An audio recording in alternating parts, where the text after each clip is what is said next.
Chapter 6, Back to Present, Death Fight. What will I do now? I asked no one in particular with a mixed thought. There is nothing you can do, just hope luck is on your side and you are allowed to fight with someone as weak as you, she replied.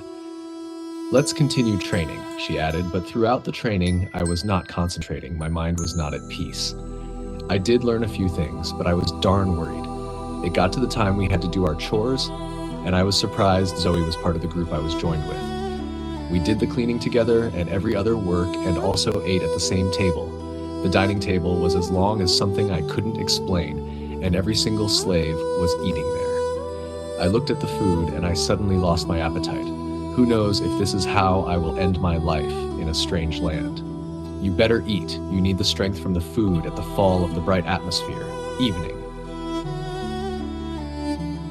she said after seeing I was not touching my meal. I forced myself to eat, and even though I couldn't finish eating, I took the water that looked neater than the water in my land and gulped it down my throat in one go. Time passed, and I was getting even more afraid. Just like Killer Sage said, the slave master entered where we were all staying and said, there will be a death fight between two of the newbies that joined you yesterday at the fall of the bright atmosphere.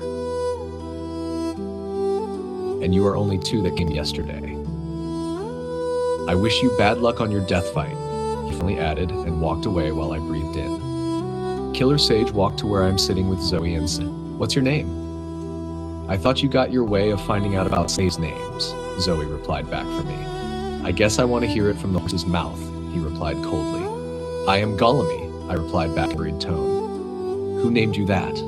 He asked, like, what sort of question is that? My mother, I replied anyway. She sure named you well, he replied coldly as always.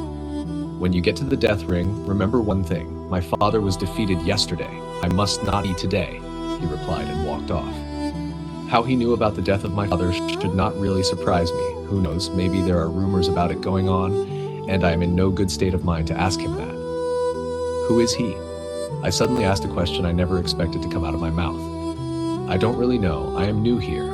I was just made to understand that I should pray I am not paired in the ring with him, even though it rarely happens. But if Mr. Hudson goes crazy, then it may happen, she replied, saying the go crazy silently since slaves are around. I also heard he has spent 20 years as a slave here, she added. Did he always fight? I asked. No, not really. He fights once in a while and mostly against other slaves from other houses, she replied, and I understood what she meant by other houses. Will you stop asking me this question, Golime?